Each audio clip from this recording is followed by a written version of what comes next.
అందరికీ నమస్కారం. Ex pastor Elisha Satyababu Shivashakti. ఎలా ఉన్నారు? బాగున్నారా? మీరంతా బాగుండాలని మేము ఆశిస్తూ ఉంటాము. అలాగే నేను చేస్తున్నటువంటి ప్రతి వీడియో కూడా మీరు చూస్తున్నారు. మీరు అనేకమైన కామెంట్స్ చేస్తూ ఉన్నారు. వాటిని కూడా మేము చూస్తూ ఉన్నాం. ప్రతి కామెంట్ కూడా మరి చదువుతూ ఉన్నాం. మరి మీరు తప్పకుండా ఈ యొక్క కార్యక్రమాన్ని చూడాలి. దీన్ని మీరు ఏం చేయాలంటే సబ్స్క్రైబ్ చేసుకోవాలి, అనేక మందికి షేర్ చేయాలి, అనేక మందికి మీరు తెలిసేటట్లుగా, అంటే మీ స్నేహితులకు, మీ బంధువులకు, మీ శ్రేయోభిలాషులకు అనేక మందికి మీరు ఈ యొక్క ఛానల్ గురించి తెలియచేయాలి. ఎందుకనంటే అనేక మందిని క్రైస్తవ మతంలోనికి వెళ్ళనివ్వకుండా చేయవలసినటువంటి బాధ్యత మన మీద ఉంది.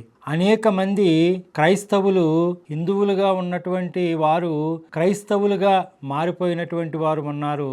అలాంటి వారిని మళ్ళీ తిరిగి హిందుత్వంలోనికి తీసుకురావడానికి మన వంతు ప్రయత్నము మనము చేద్దాం. మరి మన దేశాన్ని, మన యొక్క సనాతన ధర్మాన్ని మనము కాపాడుకుందాం. అందుకని ఈ యొక్క ఛానల్ని మీరు ఫాలో అవుతూ ఉండాలి, మీరు చూస్తూ ఉండాలి, అనేకులకు చూపిస్తూ ఉండాలి. సరే, ఇంకా అంశంలోనికి వద్దాం. ఈరోజు ఈ యొక్క బైబిలులో నుండి మనము కొన్ని అంశాలను తెలుసుకుందాం. అవి ఏమిటి అంటే 3 రేప్ సీన్లు, 3 శోభనాలు, ఒక మర్డర్, ఒక హాఫ్ రేప్ సీన్.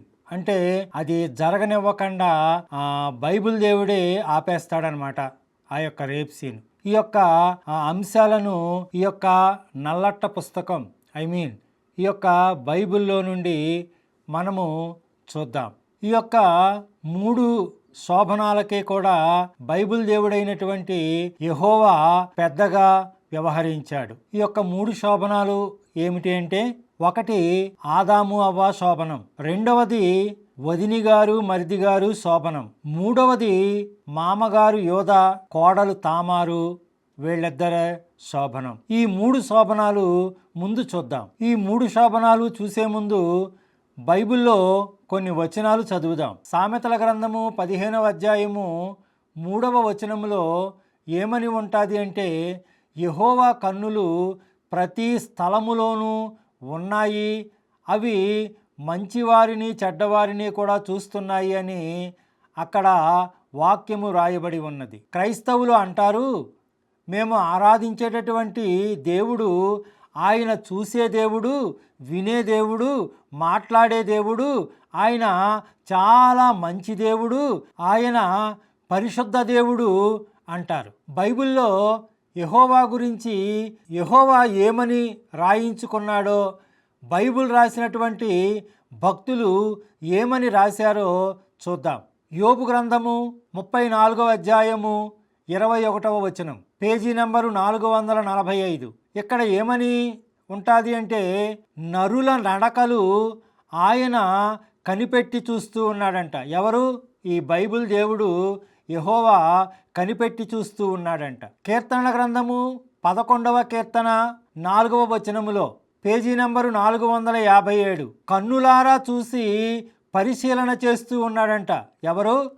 ఈ యొక్క నల్లట్ట పుస్తకం యెహోవా కన్నులారా చూసి పరిశీలన చేస్తూ ఉన్నాడంట. కీర్తనలు 33వ కీర్తన 13, 14 వచనములలో, పేజీ నంబరు 468. ఇక్కడ ఏమని వ్రాయబడి ఉన్నది అంటే, భూలోకంలో ఉన్నటువంటి వారందరినీ చూస్తూ ఉన్నాడంట ఆయన.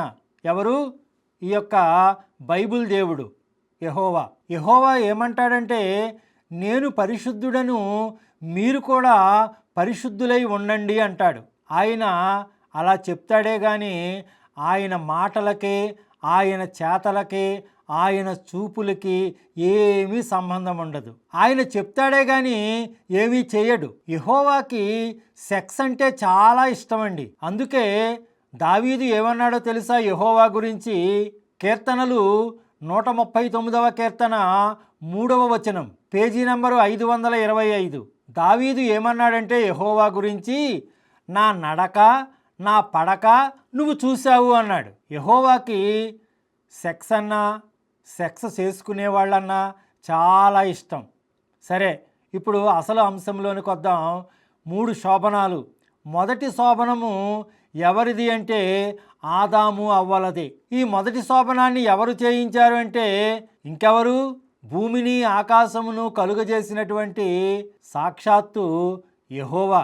ఆయనే దగ్గరుండి పెద్దగా వ్యవహరించి ఈ శోభనము చేయించాడు. అసలు ఆదాము అవ్వలు ఏదేని తోటలో గుడ్డలు లేకుండా తిరుగుతూ ఉన్నారు. ఆదాము అవ్వలు ఇద్దరూ కూడా ప్రతిరోజు సెక్స్ చేసుకుంటూ ఉంటే బైబిల్ దేవుడు ఏం చేస్తున్నాడంటే చూస్తున్నాడు, ఎంజాయ్ చేస్తున్నాడు. ఇలాగా కొన్ని సంవత్సరాలు జరిగింది. జరిగిన తర్వాత ఈలోగా పాము వచ్చి, సర్పం వచ్చి మాట్లాడింది. సర్పము ఏం చేసిందంటే జ్ఞానఫలాన్ని తెలమన్నది సిగ్గు తెలిసేటట్లుగా చెప్పింది. వాళ్ళు బట్టలు కట్టుకునేలాగా కూడా చేసింది. ఎవరు అంటే ఈ యొక్క పాము. వాళ్ళకి సిగ్గు తెలిసేలాగా చేసింది, వాళ్ళు జ్ఞానఫలము తినేలా చేసింది, వాళ్ళు బట్టలు కట్టుకునేటట్లుగా చేసింది. అయితే ఇవేమీ కూడా ఈ యొక్క బైబిల్ దేవుడికి నచ్చలేదు. ఎందుకనంటే వీళ్ళిద్దరూ కూడా మరి ఒంటి మీద గుడ్డలు లేకుండా హాయిగా ఏదేని తోటలో తిరుగుతూ ఉంటే మనోడు ఏం చేస్తున్నాడంటే ఈ నల్లట్ట పుస్తకం దేవుడు ఏం చేస్తున్నాడంటే చక్కగా చూస్తూ ఉన్నాడు. వీళ్ళు టాప్లెస్గా తిరుగుతూ ఉన్నారు, మనోడు చక్కగా చూస్తూ ఎంజాయ్ చేస్తూ ఉన్నాడు. అది నచ్చలేదు ఎవరికి? ఈ నల్లట్ట పుస్తకం యెహోవాకి. అక్కడ శాపనార్థాలు పెట్టాడు. ఆ శాపనార్థాలు ఏమిటంటే ఆదాము, నీ యొక్క చెమట కార్చి నువ్వు కష్టపడి సంపాదిస్తావన్నాడు. అలాగే అవ్వనేమన్నాడంటే నీవు ప్రసవ వేదనతో పిల్లల్ని కంటావన్నాడు. ఈ సర్పాన్ని ఏమన్నాడంటే నీవు బ్రతుకు దినములన్నీ పొట్టతో పాగుతావు, మన్ను తింటావు అని శాపనాలు పెట్టాడు. ఎందుకంటే మనోడికి ఇష్టం లేని పనులు చేశారు. మనోడికి టాప్లెస్గా చూడడం అంటే ఇష్టం, మనోడికి గుడ్డలు లేకుండా చూడడం అంటే ఇష్టం. వీళ్ళిద్దరూ గుడ్డలు లేకుండా తిరుగుతూ ఉంటే చక్కగా చూస్తూ ఉండేవాడు.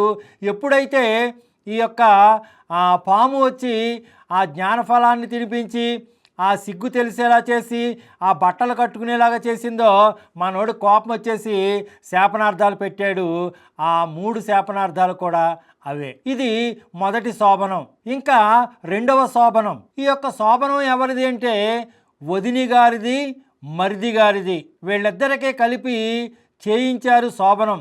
ఈ శోభనానికి ఎవరు పెద్దలంటే సాక్షాత్తు ఈ నల్లట్ట పుస్తకం దేవుడైన యెహోవా, అలాగే యోధా. వీళ్ళిద్దరూ కూడా పెద్దలుగా వ్యవహరించి ఈ యొక్క శోభనాన్ని జరిగించారు. మొగుడు చచ్చిపోయిన బాధలో తామారు ఉంటే పిల్లలు కావలసి వచ్చింది. ఎవరికే? యెహోవాకే కావలసి వచ్చింది, యోధాకే కావలసి వచ్చింది. మొగుడు చచ్చిపోయిన బాధలో ఏడుస్తూ ఉంటుంది.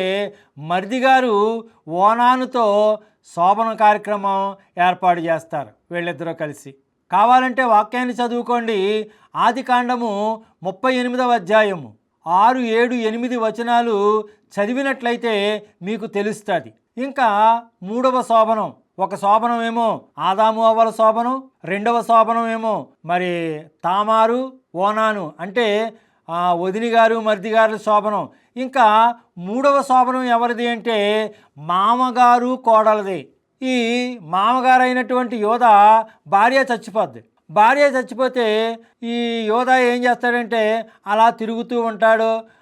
గొర్రెలకు బొచ్చు కత్తిరించుకుంటూ తిరుగుతూ ఉంటాడు. తిరుగుతూ ఉంటే మనోడు ఉప్పు కారం తింటున్నాడు కదా, ఎంతకాలం అని భార్య లేకుండా ఉంటాడో సెక్స్ చేద్దామని కోరిక పడుతుంది. సెక్స్ చేద్దామని ఎక్కడైనా ఫిగర్ దొరుకుతుందేమో, ఫిగర్ దొరికితే ఫిగర్తో ఎంజాయ్ చేద్దామని చూస్తూ ఉంటాడు. ఎవరు అంటే యోధ. అదే టైంలో ఈ యొక్క తామారు మొగుడు చచ్చిపోయాడు, మరిది గారు కూడా చచ్చిపోయాడు. ఈవిడ కూడా వయసులో ఉంది. ఈవిడ కూడా మరి సెక్స్ కోరికలు ఈవిడికి పుట్టాయి. ఈవిడికి కూడా మరి సెక్స్ చేసుకోవాలనేటటువంటి కోరిక కలిగింది. ఇద్దరూ కూడా ఒకే కోరికలతో ఉన్నారు. ఉంటే ఈ ఇద్దరి కోరికలను కూడా మనోడు చూస్తూ ఉన్నాడు. ఎవరో నల్లట్ట పుస్తకం దేవుడు ఆకాశం నుంచి చూస్తూ ఉన్నాడు. చూస్తూ వీళ్ళిద్దరికీ ఏం చేశాడంటే శోభనం చేయించాడు. వీళ్ళిద్దరికే కూడానండి గిఫ్ట్గా 2 కొడుకుల్ని కూడా ఇచ్చాడు. అదే ఈ పుస్తకంలో ఉంటుంది కదా, గర్భఫలము యెహోవా ఇచ్చు బహుమానము అని.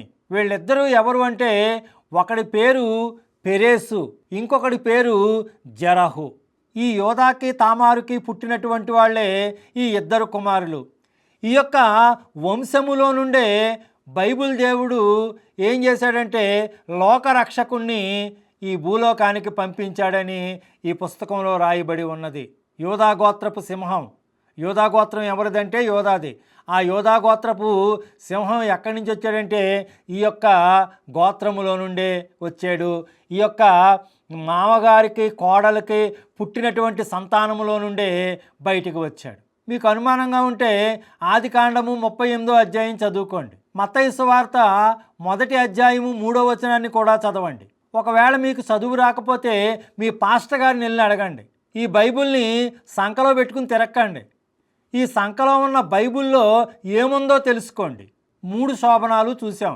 ఇప్పుడు 3 రేప్ సీన్లు చూద్దాం. మొదటి రేప్ సీన్. ఈ రేప్ సీన్ ఎవరిది అంటే యాకోబు కుమార్తె అయినటువంటి దీనా, హామోరు కుమారుడైనటువంటి షెకెము. ఈ యొక్క రేప్ సీన్ ఎక్కడ ఉన్నది అంటే ఆదికాండము 34వ అధ్యాయంలో ఉంది. పాపం అన్యం పుణ్యం తెలియనటువంటి ఆ యొక్క దీనా సరదాగా అలా చూడటానికని వెళితే ఈ యొక్క షెకెము అనేటటువంటి వాడు ఆమెను పట్టుకొని రేప్ చేస్తూ ఉన్నాడు. ఆకాశము నుండి అలాగా కళ్ళు అప్పగించి చూస్తూ ఉన్నాడు. ఎవరో ఈ నల్లట్ట పుస్తకం దేవుడు యెహోవా. ఇది మొదటి రేప్ సీన్. ఇంకా రెండవ రేప్ సీన్ చూద్దాం.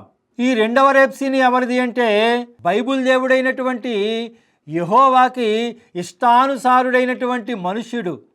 ఎవరు? దావీదు. పాపం చాలా మంచివాడు. ఎవరు అంటే ఊరియా. ఈ యొక్క దావీదు యొక్క సైన్యంలోనే ఉంటాడు. అతని యొక్క భార్య బెత్షెబా. ఈ ఊరియా యుద్ధములో ఉంటాడో ఇంటికాడ బెత్షెబా ఉంటుంది. ఆ బెత్షెబాని కౌరు పంపించి తన అంతఃపురంలోకి తీసుకుని వెళ్ళి ఏం చేశాడంటే రేప్ చేశాడు. ఆ రేప్ సీన్ కూడా ఆప్ చేయలేదు. అయ్యయ్యో, ఊరియా చాలా మంచివాడు, బుద్ధిమంతుడు, నీతిమంతుడు, అన్యం పుణ్యం ఎరిగినటువంటి వాడు, ఇలాంటి వాడికి అన్యాయం జరుగుతుందని నల్లట్ట పుస్తకం దేవుడు ఏమీ ఆలోచించలేదు. ఆకాశం నుంచి చూస్తూ ఉన్నాడు. ఎందుకనంటే మనోడికి సెక్స్ అంటే చాలా ఇష్టం. అందులోనూ రేప్ చేసుకునే వాళ్ళంటే ఇంకా ఇష్టం. అందుకే దీనా రేప్ సీన్ ఆపలేదు, ఈ యొక్క బెత్షెబా రేప్ సీన్ కూడా ఆపలేదు. ఇంకా మూడవ రేప్ సీన్. ఈ మూడవ రేప్ సీన్ ఎవరిది అంటే దావీదు కూతురైనటువంటి తామారు, దావీదు కొడుకైనటువంటి అమ్నోను. ఈ యొక్క అన్నా చెల్లెళ్ళ రేప్ సీన్. ఈ సందర్భంలో తామారుకి కూడా ఏమీ తెలియదండి. తామారుకి అన్యం పుణ్యం తెలియదు. అన్నగారికి టిఫిన్ చేయడానికి వచ్చింది. టిఫిన్ చేసి లోనకు పట్టుకెళ్తే ఆ రొట్టెలు కాల్చి లోనకు పట్టుకెళ్తే దాన్ని పట్టుకుని రేప్ చేసేసాడు. అది చూస్తూ ఉన్నాడు. ఎవరో? బైబిల్ దేవుడు యెహోవా. చూసారా ఎలాంటి సన్నివేశాలను చూస్తూ ఉన్నాడో. ఎక్కడా ఆపలేదండి, ఎవరిని ఆపలేదు. దీనా రేప్ సీన్ ఆపలేదు, బెత్షెబా రేప్ సీన్ ఆపలేదు, ఇక్కడ తామారు రేప్ సీన్ కూడా ఆపలేదు. తామారు అంటే 2 తామారులు ఉన్నారు. ఒక తామారేమో యోధాకి కోడలు, పెద్ద కొడుక్కి భార్య, చిన్న కొడుక్కి భార్య, ఆయనకి పెళ్ళాం. ఆవిడ ఒక తామారు. ఈ తామారు ఎవరంటే దావీదుకు పుట్టినటువంటి కూతురు. ఈవిడ ఒక తామారు. ఈ 2 తామారులకి ఆ తేడా ఉంటుంది, తెలుసుకోండి. 3 శోభనాలు చూసాం, 3 రేప్ సీన్లు చూసాం. ఇంకా మిగిలిపోయింది ఏమిటి? ఒక మర్డరు, ఒక హాఫ్ రేప్ సీన్, అంటే సగము రేప్ సీన్ అనమాట. ముందుగా మర్డర్ చూద్దాం.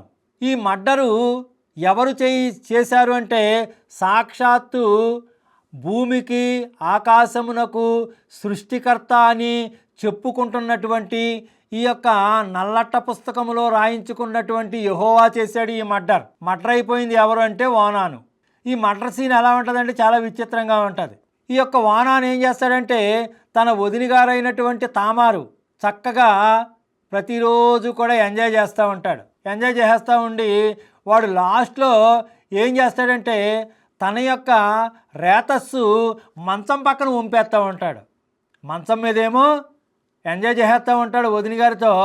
ఆ లాస్ట్లో ఈ రేతస్సు పడేటటువంటి సమయంలో మంచం పక్కన ఉంపేస్తూ ఉంటాడు. యెహోవా అనుకుంటాడు. ఈ యొక్క సీన్ అంతా చూస్తున్నాడు, ఆకాశం నుండి చూస్తున్నాడు ఎవరో మనోడు. చూసి ఒకరోజు కాకపోతే ఒకరోజైనా ఈ యొక్క తామారు యొక్క మానవలో పోస్తాడేమో అనుకుంటాడు. కానీ ఈడేం చేస్తాడు, తామారు యొక్క మానవలో పోయిడు, ఆ పిల్లలు నా వాళ్ళు కాదు అని వీడికి ఒక ఆలోచన వస్తుంది. అప్పుడన్నా చెప్పాలి కదా, ఒరే నువ్వు చేసే తప్పు, నీ యొక్క శక్తి అంతా రేతస్సు అంతా మంచం పక్కన ఉంపేస్తున్నావు, ఆ పిల్లలు కూడా నీ పిల్లలేరా, కాబట్టి నువ్వు తామారు యొక్క మానవులో నీ యొక్క రేతస్సును వంపు అని చెప్పాలి కదా. చెప్పలేదు. ఏం చేశాడంటే మర్డర్ చేసాడు. యెహోవాకి నచ్చకపోతే మర్డర్ చేస్తాడండి. సెక్స్ చేసుకునేవాళ్ళంటే ఇష్టమే, కానీ చెప్పినట్టు వినకపోతే ఏం చేస్తాడంటే మర్డర్ చేసేస్తాడు. ఇది మర్డర్. ఇంకా మిగిలిపోయింది ఏంటి ఈ అంశంలో, హాఫ్ రేప్ సీన్ అంటే సగము రేప్ సీన్ అనమాట. ఈ యొక్క సగము రేప్ సీన్ ఏమిటంటే అబ్రహాము యొక్క భార్య శారా, వీళ్ళిద్దరూ కానాను దేశము ప్రయాణమై వెళుతూ ఉంటారు. ఇతని భార్య అబ్రహాం భార్య ఇంకా కూడా ఉన్నటువంటి పనివారు వీళ్ళంతా కూడా వెళుతూ ఉంటారు. మధ్యలో అబీమెలెకు అనేటటువంటి వాడు ఈ శారాన్ని ఎత్తుకుపోతాడు రేప్ చేయడానికి. ఎత్తుకుపోతే ఆ రేప్ సీను ఈ నల్లట్ట పుస్తకం దేవుడు ఆపేస్తాడు. ఎందుకు అనుకుంటున్నారు, అప్పటికే శారాకే 90 ఏళ్ళు వచ్చేస్తాయి. మనోడికి ముసలోళ్ళు రేప్ సీన్ అంటే ఇష్టం ఉండదు, పడుచోళ్ళకి యవ్వనస్తులు రేప్ సీన్ అంటే మనోడికి ఇష్టం. అందుకే దేనా యవ్వనస్తురాలు ఆ రేప్ సీన్ ఆపలేదు, బెత్షెబా యవ్వనస్తురాలు ఆ రేప్ సీన్ ఆపలేదు.